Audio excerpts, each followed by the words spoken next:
Hello, everybody, and welcome back to the Two-Man Show podcast. This week, there is no Matt Fick. There is only me. We haven't done a good recording in a while, and if you guys remember, one of the first videos we did was a TLC prediction video. So, of course, this is going to be another pay-per-view prediction. This one being this Sunday, Payback. Payback's going to be the first pay-per-view after a pretty alright WrestleMania. I'm assuming are going to have very low expectations going into this pay-per-view, and it's going to blow us out of the water a lot more than people think. Jumping straight into these matches, we have Roman Reigns taking on the monster among men, Braun Strowman. So far in the storyline, what we know, very little that we know, is Reigns has a separated shoulder and cracked ribs, from being in an ambulance and then having it flipped via the ever so kind and gentle Braun Strowman. And somehow, he's gonna have a match at Payback with a separated shoulder and cracked fucking ribs.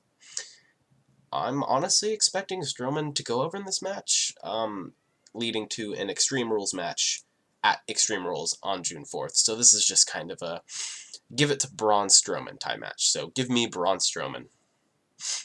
The second match on this card, the House of Horrors match, which pins Randy Orton, the champion, taking on Bray Wyatt. Now with a terrible, disappointing match at WrestleMania this year.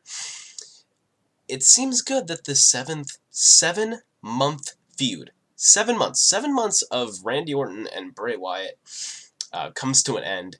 Finally here with of course, the gimmick match. And it's weird because this originally started as a title match, but is now a non-title match. Are they gonna give Bray the win? I think in the logical sense, you would give Bray the win, he would win at his own pay-per-view match, he'd go to Raw and start a feud with whoever he's been hinting at things with Finn Balor recently, and this week on Raw, attacked Chris Jericho, The Miz, and Dean Ambrose, when he was supposed to be The Miz's mystery partner. Like I said, this is a 7-month feud that I haven't really cared for too much. Randy Orton and Bray Wyatt, I don't feel meshed together very well, so it's gonna be interesting to see happen. But for this, it's a non-championship match. I'm gonna go ahead and take Bray Wyatt to win his own match. The Raw Women's Championship match, pinning Bayley, who is the champion, against Alexa Bliss. I'm going to be honest with you. In Charlotte Flair's, she goes by Charlotte Flair now, I think. In Charlotte Flair's, basically her farewell match from Raw, getting beaten by Nia Jax.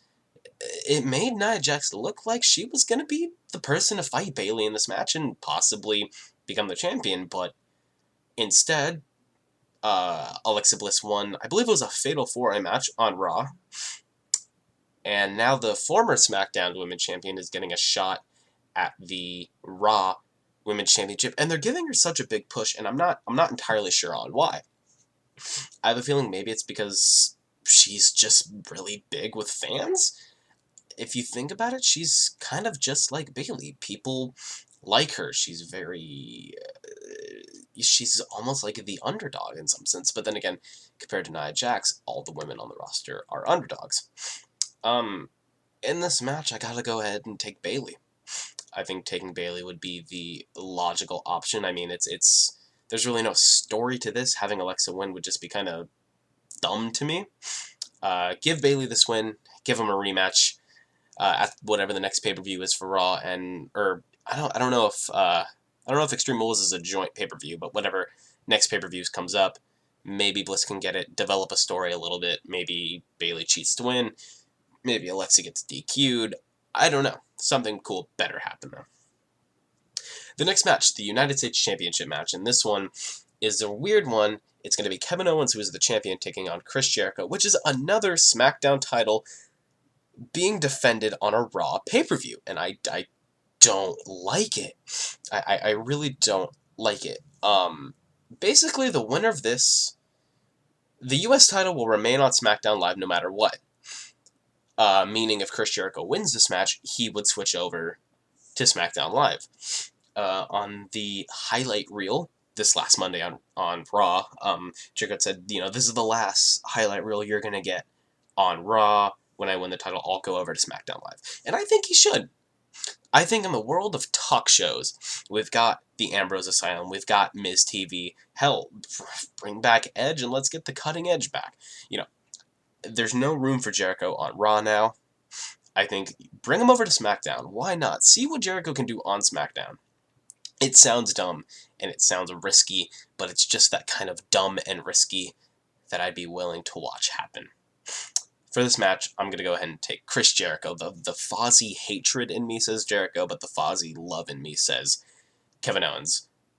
Kevin Owens needs to go back to Raw. I don't think he's going to fare well on SmackDown. I'm tired of seeing the Sami Zayn, Kevin Owens fight forever, best friends, bitter enemies, some bullshit like that. I'm tired of seeing that. We need more of a rest from that. It hasn't been long enough. Give them a break. Let's see what Chris Jericho can do on SmackDown. The next match I have listed here is Seth Rollins taking on the Samoan submission machine, Samoa Joe. And honestly, during WrestleMania, during the match between Triple H and Seth Rollins, I expected an interference from Samoa Joe, and then in Rollins' defense, I assumed Balor was going to come out and beat the fuck out of Joe. But no, that didn't happen. It leaves this rivalry kind of unresolved after Samoa Joe re-injured Rollins' knee prior to WrestleMania. Honestly, I could see this going either way. It really just depends on creative and what they want to do with Rollins while Brock holds that Universal title. Everything's really held down to Brock holding that title, if I'm being honest with you. I think for this match, I say screw it, go ahead and give Joey Samoa that win. The Raw Tag Team Championship match, pinning the Hardy Boys versus Sheamus and Cesaro, as I like to call them. I'd find it crazy that they'd pull the titles off the Hardys. I find it weird that they'd take them away only if, maybe a month or two, only a month into their long-awaited WWE return. I'm not too sure what's going on with Matt Hardy's character, and I'm leaning towards being alright with the broken gimmick not being a thing. I mean, let's be honest, when it first started, you fucking hated it, but when you heard that he could come back to WWE, you loved it, and you cannot deny that fact. I'm looking at you. Obviously, some things have to do with Impact Wrestling, the fact that these two guys have no really creative direction. The Hardy Boys are not going to drop this title. The last few weeks we've seen handshakes on Raw, so I think at the end of this match it's going to be one of those long, hard-fought matches. There's going to be a handshake. Someone and someone else will not shake hands. That can build a lot more story to this feud. This next match, Neville taking on Austin Aries for the Cruiserweight Championship. This was a WrestleMania kickoff show, and it was fantastic. And they're going to do the exact same at Payback on Sunday. Does Neville go over again? No. I think they've hyped up Austin Aries' return so big that he needs to win this match at Payback. He needs to work the name Payback into this victory. He's not going to be a dual loser. There's no way. I don't think that's going to happen. I'm going to go ahead and take Austin Aries for this match. It's going to be hard-hitting. It's going to be fun. It's going to be flying everywhere. And I hope somehow a banana is involved. We're just going to go ahead and lead into the two big things coming on the kickoff show. We've got Enzo Amore and Big Cass. I can't think of a dumb team name for them other than Team Soft. Taking on Luke Gallows and Carl Anderson. Gallanderson, stroke victim, me. This match literally developed on Monday night. It's going to be entertaining. It's a good way to start the crowd on the kickoff with Enzo coming out, doing his little spiel. That's going to be something. And again, on the kickoff show is going to be Miz TV featuring Finn Balor. It's not a match. It's an intriguing development. considering The Miz appears to be #1 contender for the IC title.